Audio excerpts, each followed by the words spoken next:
ये मानो। और भगवान तक पहुंचने के कुछ रास्ते हैं और कुछ रास्ते ऐसे हैं जिनमें नहीं चलना है, कुछ रास्ते ऐसे हैं जिन पर चलना है। बताओ भगवान तक पहुंचने में सबसे बड़ी बाधा क्या है? मैया, सबसे बड़ी बाधा क्या है? अभिमान। क्या है? रावण को किसने मारा?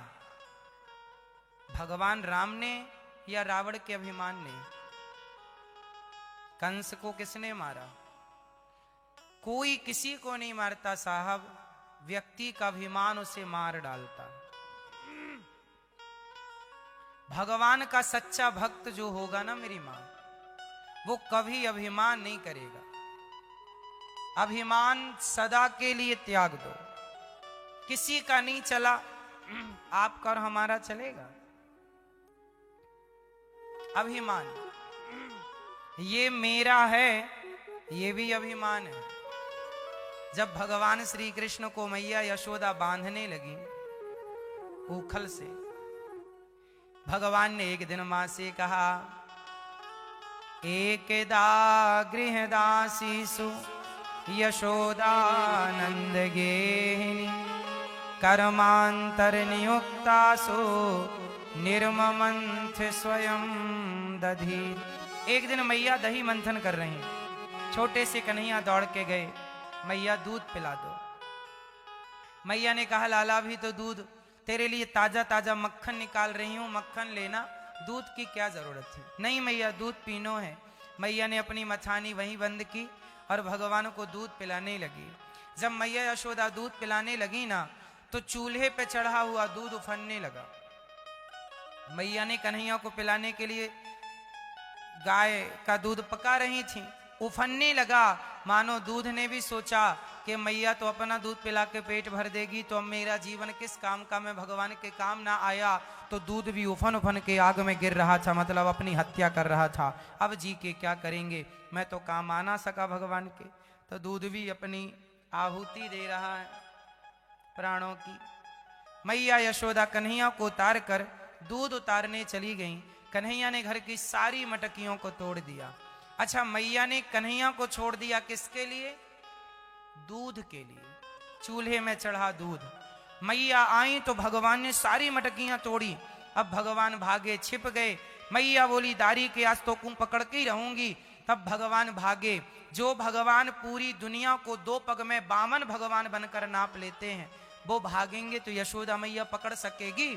अरे कोई पकड़ नहीं सकता भगवान को, पर पकड़ने का भाव लेकर जब भक्त चलता है तो भगवान खुद कृपा करके पकड़ में आते हैं। आप और हम पकड़ सकते हैं ऐसा नहीं है, कृपा ही पकड़ आती है। मैया ने पकड़ा और बांध ऊखल के पास ले गई और बांधने लगी। जब भगवान को मैया बांधने लगी तो कितने अंगुल रस्सी कम पड़ी? मैया, ओ मेरी मां, कितने अंगुल रस्सी कम पड़ गई? 2 अंगुल। ये 2 अंगुल ही क्यों कम पड़ी? ये 2 अंगुल का मतलब क्या है?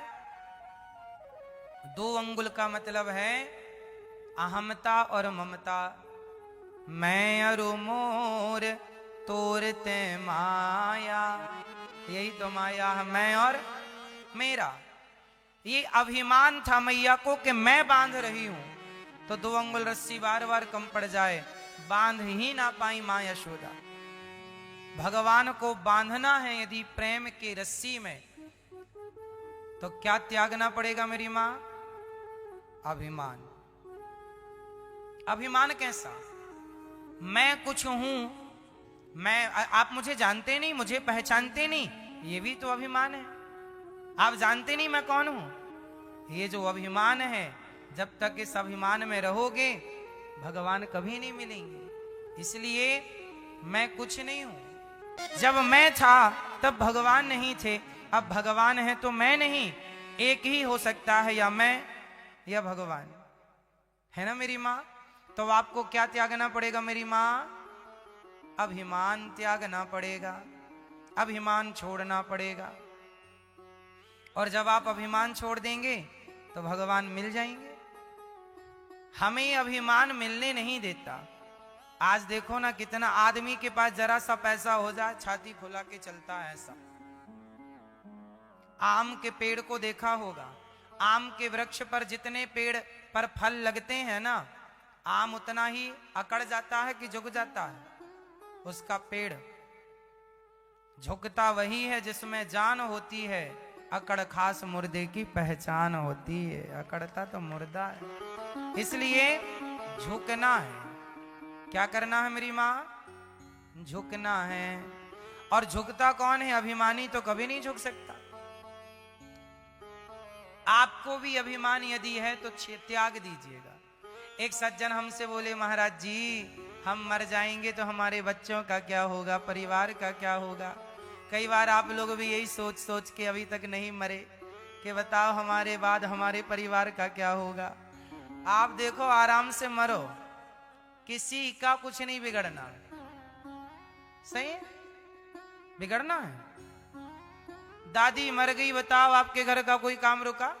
दादाजी मर गए, आपके पहले 50 पीढ़ी मर गई, और एक दिन अपन भी उसी पीढ़ी में एक दिन आया है सो जाएगा राजा रंग फकीर। सब मर जाएंगे, किसी के बिना कोई काम रुका? बोलो हाँ। इसलिए मेरे बिना क्या होगा, ये भी तो अभिमान है कि मैंने ये काम किया, मैं नहीं होता तो ये काम ना। जी हमारे जैसे बहुत पड़े हैं, हमारे बिना कोई काम नहीं रुकता। इस संसार में हमारी हैसियत कितनी है, हमारी औकात कितनी है? कुछ भी नहीं है, फिर भी हम अपने आप को बड़ा मान लेते हैं। जो अपने आप को बड़ा मान लेगा ना, दूर हो जाएगा भगवान से। इसलिए अपने आप को शून्य, राम ये हम नहीं कह रहे हैं, गोस्वामी जी लिख रहे, राम नाम एक अंक है बाकी साधन शून, राम रहे 10 गुण है, राम बिना सब सून। अर्थ समझिए, एक बार जीरो को अभिमान आ गया, घमंड आ गया। क्या घमंड आया? अरे मैं संख्या को 10 गुना बढ़ाता हूं, एक के पीछे शून्य लगा दो 10, 2 शून्य लगाओ 100, तो हो गए राम से। तो तुम जीरो, तुम्हारी हैसियत क्या है? बिना अंक के शून्य की कोई हैसियत है? तो राम नाम एक अंक है बाकी साधन शून, राम रहे 10 गुण है, राम बिना सब सून। राम है तो हम कुछ हैं, और राम नहीं तो हम। तो राम से जुड़ जाओ, भगवान के हो जाओगे तो आपकी कोई पूंछ होगी। हनुमान जी को पूछा जाता है क्यों? बंदर तो बहुत थे राम जी की सेना में, पर हनुमान जी को पूछा जाता है क्योंकि हनुमान जी किससे जुड़ गए? राम से जुड़ गए, पूर्ण रूप से समर्पण हो गया। बस जो भगवान का हो गया वो सदा ही पूज्य हो गया, चाहे वो मीरा हो, नरसिंह हो, रसखान हो, रैदास हो, सूरदास हो, कितने भक्तों का आप नाम ले लो, जिन्होंने अपने आप को भगवान से जोड़ा वो आज भी कुछ हैं, और जो भगवान से नहीं जुड़े, ना वो कल कुछ थे ना वो आज कुछ हैं। इसलिए मेरी माँ, हम कौन हैं? शून्य, और हमारे बिना कोई काम।